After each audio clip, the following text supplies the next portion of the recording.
just heard the Purim story from the Megillah. Now we will show you what really happened in Shushan. We'll begin with what happened after Vashti refused the king's summons to come show off her beauty, and Ahasuerus banished her from the kingdom. Scene 1. Ahasuerus regrets banishing Vashti. Take a letter. Dear Vashti, I am so ashamed of my behavior the other night. I hope you will find it in your heart to forgive me in return. I feel so lonely here. No, forget that. Try again. Dear Vashti, it wasn't me. It was the 26 bottles of Azure Mazda double lager that warped my judgment. If you come back, I promise you never again. Your Majesty. Yes? I regret to remind you that once you sign a royal decree, there's no going back. That's the rule. Like that time you decreed that the royal water fountain would be made of gold. And then when the scribe made an error, we used the gold to make the royal water closet. Don't remind me. We don't need you. Out, be gone. Okay. So Vashti is banished forever. Yes, but if you look forward, the future is full of possibilities.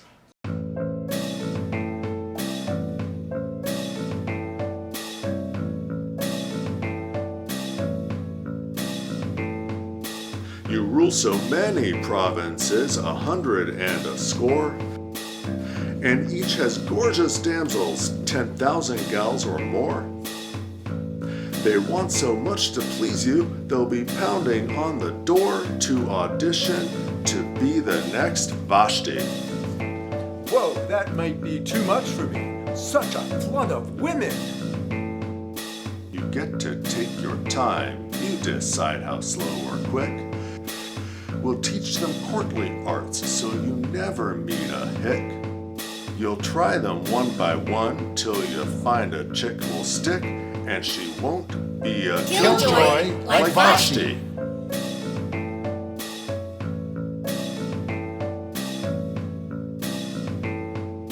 We'll send the word post haste in every direction, proclaiming far and wide your plan for queen selection.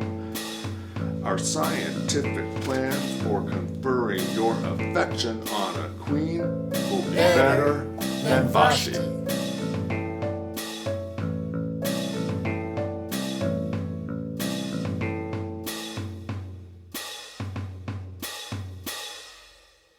Scene 2. Mordecai senses danger to the Jews. Many Jews are grateful to Mordecai for helping them survive the recent pandemic. Thanks to the social distancing manual he wrote, the Shulchan Aruch, the elongated table. The Persians didn't fare as well. They didn't listen to Mordecai's Persian friend who came up with his 6 kebab length rule. Amid the social and economic instability that followed, Mordecai notices an increase in anti-Jewish rhetoric, graffiti, and harassment on the street. Mordecai decides that the Jews need someone inside the palace, an insider who can protect them.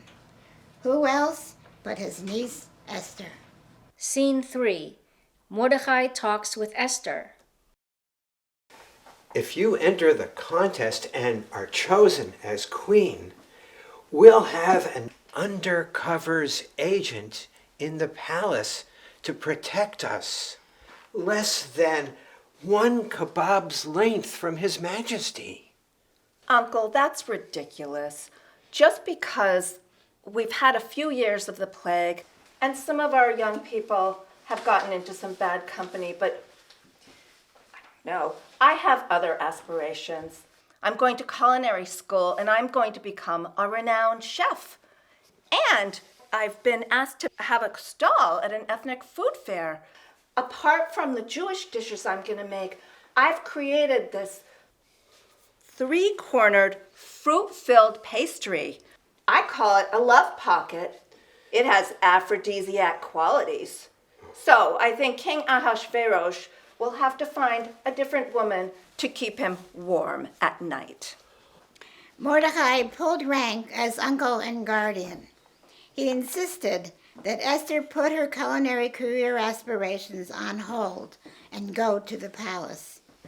As we all know, Esther triumphed there and became Ahasuerus' bride. She gave the king one of her love pockets to try, and, of course, he immediately fell in love with her and made her the queen. Meanwhile, Ahasuerus had royal duties to attend to. Scene 4. At the palace. Let's see what we have for today. 1:30 to 2:30, reception for the Hamadan rug weavers and their patron Duke Pharmas. 2:30 to 3:15, fitting for the new royal robes. 3:15 to 4:15, reception for the beer brewers of Yadi province and their patron Lord Borgzorg Mahir. 4:15 to 4:30, appointing a new vizier. Who is that going to be? Why, Haman, your majesty, he is easily the most qualified. 4:30 to 5:30, review entertainment and decorations and party favors for the upcoming Noel's ball. 5:30, party to celebrate the new moon. This is a demanding schedule. Do you think that we could shorten the vizier appointment to 10 minutes? Scene 5. Haman becomes vizier. The vizier second to the king. It is a weighty responsibility. What makes you think that Haman is up to it? He is exceptionally qualified, your majesty. Here is his resume. If you notice, we have vetted everything on there very thoroughly. Everything on that resume is also on his LinkedIn profile. And Haman, what makes you think that you're up to handling this weighty responsibility?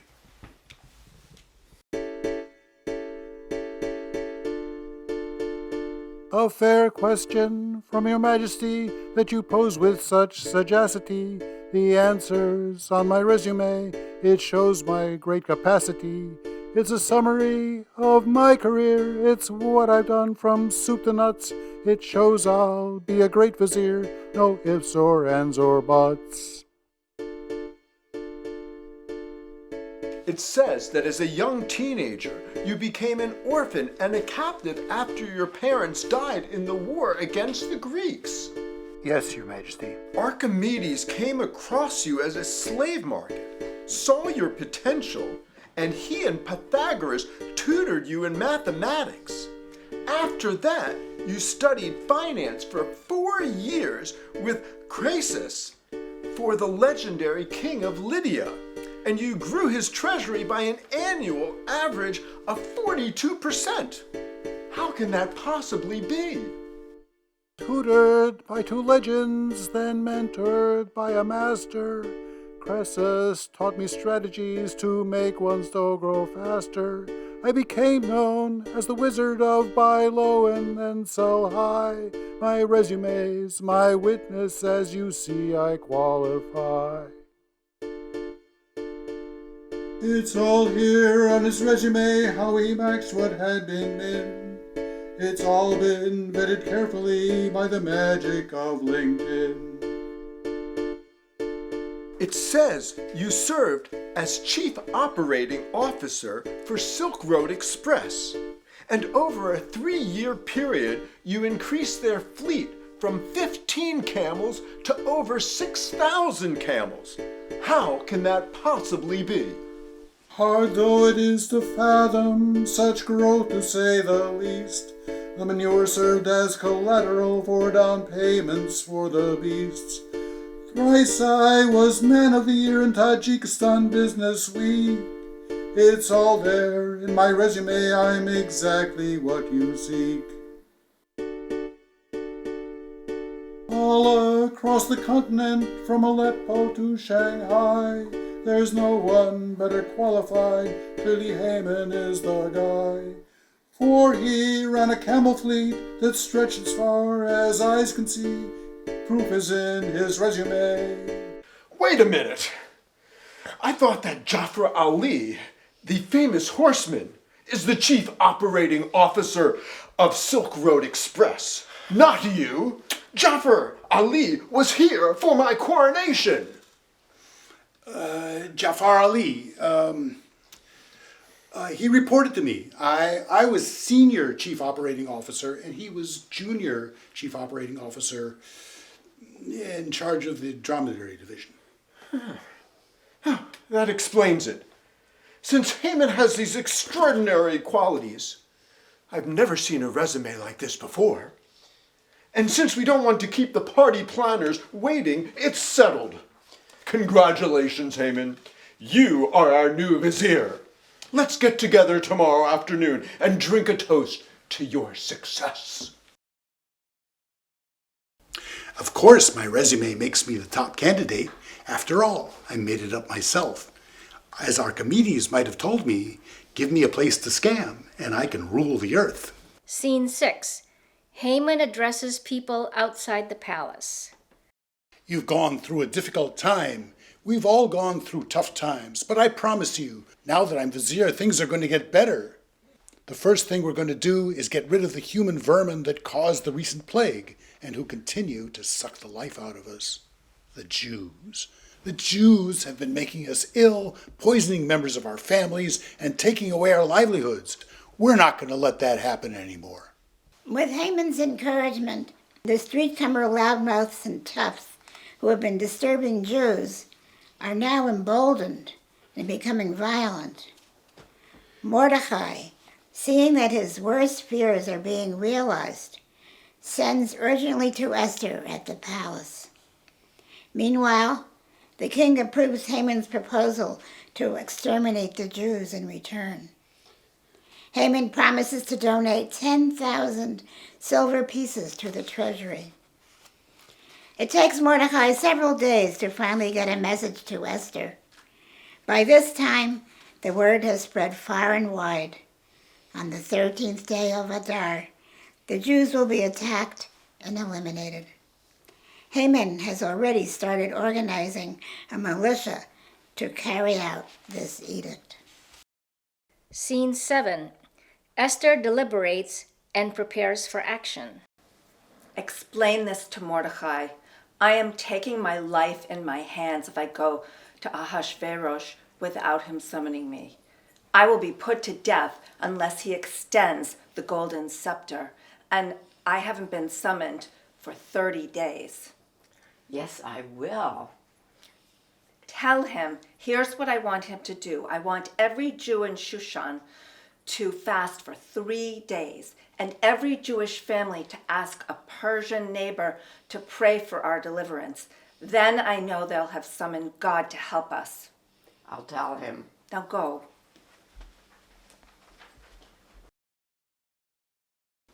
A year ago, I had a choice. Listen to my uncle or obey my inner voice.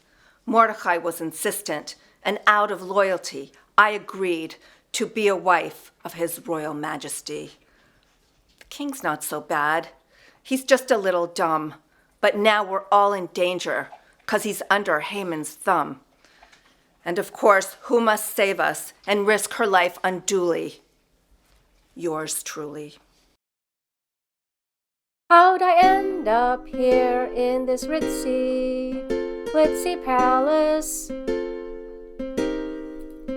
How'd I end up here in this ritzy palace? My only job here is to give pleasure to the royal phallus.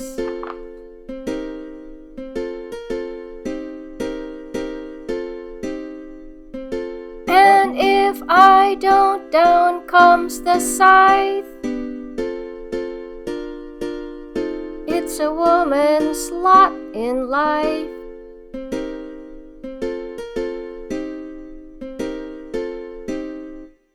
You know, if I were a man and I held the reins of power.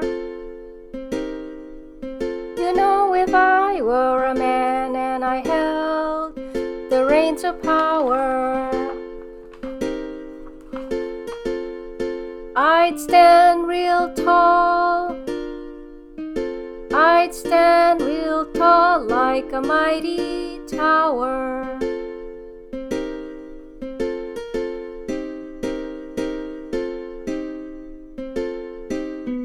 And make folks listen to me,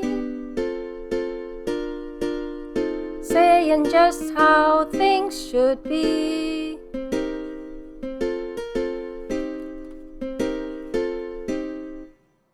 But this is where I'm at. I must leave this golden cage now. This is where I'm at. I must leave this golden cage now. Could be the king will smile at me. Could be the king will vent his rage now.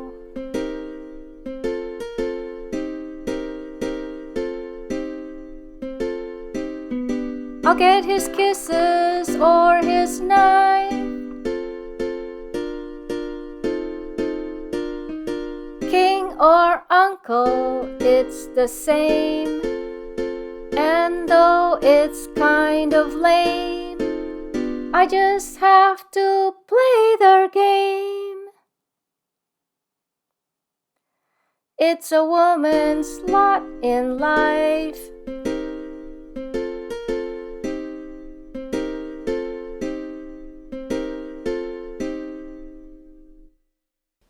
However, if I do make it in, you can be sure I will play their silly game. But I'll play it my way.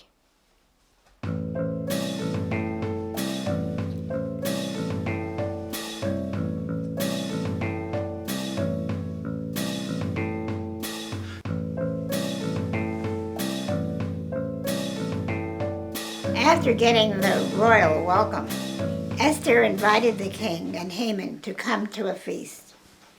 The king and Haman are overjoyed to attend.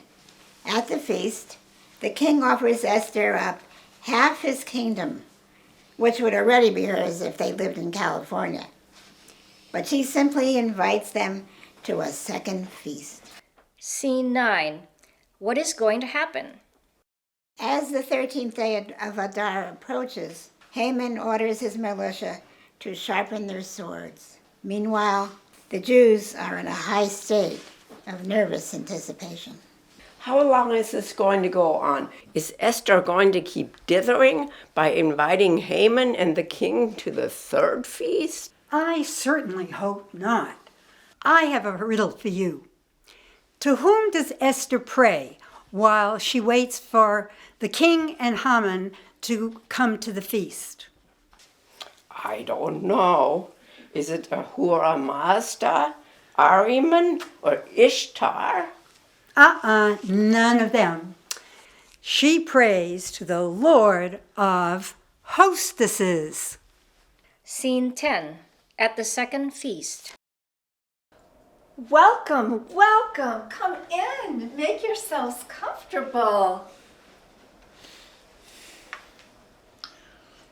Just coming down the corridor, I could smell the delicious food. Well, before we start, I have some pastries. They just came out of the oven. They're triangular shaped and fruit filled. Your Highness. Thank you. And Haman, this is an especially big one. Do you think you have a strong enough appetite for it? I do, no problem.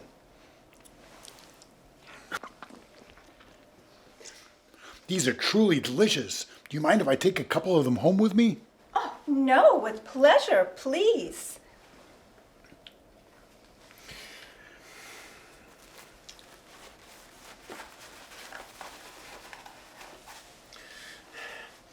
Esther, I need to talk with you for just a minute. Esther, I've been so busy and I've missed you so much. Do you think that we can get some time alone without Haman so that we can just be together? He'll be going very, very soon. Your Majesty, you are looking very beautiful and radiant tonight. Oh, thank you, Haman. Your Majesty, I always wanted to see the Queen's private quarters. Do you mind enjoying some hors d'oeuvres while she takes me on a tour? Oh no, I'll come with you, and we'll see them together. Don't bother. Esther and I have some private matters to attend to. What kind of private matters do you mean? Do you mean business or pleasure? Well, man to man, I can tell you it's the business of pleasure. I would like to join the select club of consorts of the Queen. I crave to do so, Your Majesty. What are you talking about? There are no select club like that. I would like to inaugurate that club right now. In fact, I have a member in good standing. I have never experienced such brazen effrontery. Courtiers, take this lecherous fool away and impale him on a spike. There, we finally got rid of him. I told you he'd be gone very, very soon.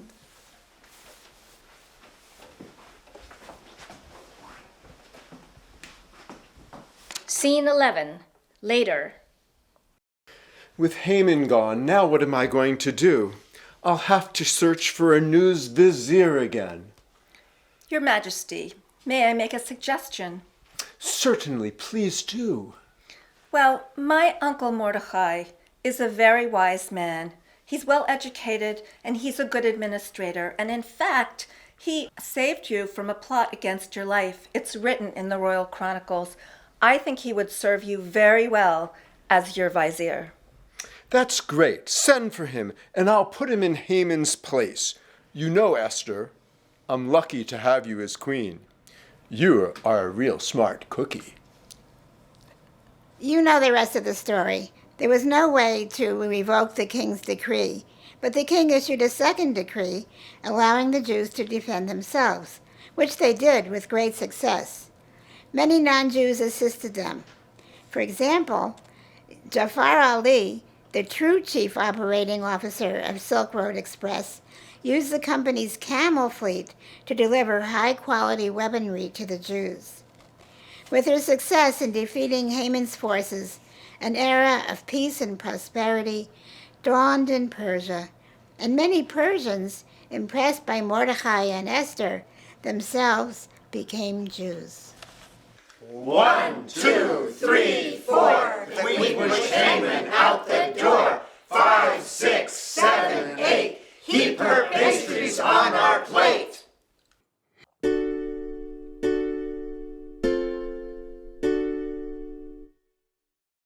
In a place where groups are living side by side, Haman stirred up fear and hatred far and wide.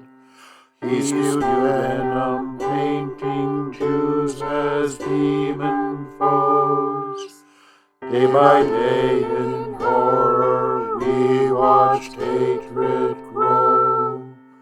But when it seemed all hope had passed, our queen jumped in, and so at last, how could it be that somehow she brought victory? So I wonder, was this guided from above? Perhaps it's fate that hate gives way to love.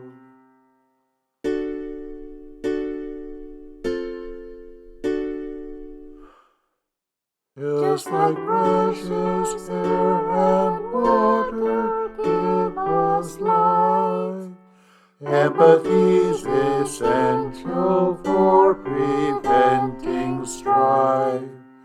Men like Haman preach that some groups don't belong, that to feel a stranger's pain is somehow wrong. Then a banner of division is unfurled. A shadow creeps across the world. But when we stand against the force of hate, we put things back on course. We find a way that God and we work hand in glove to show its fate that hate gives way to love.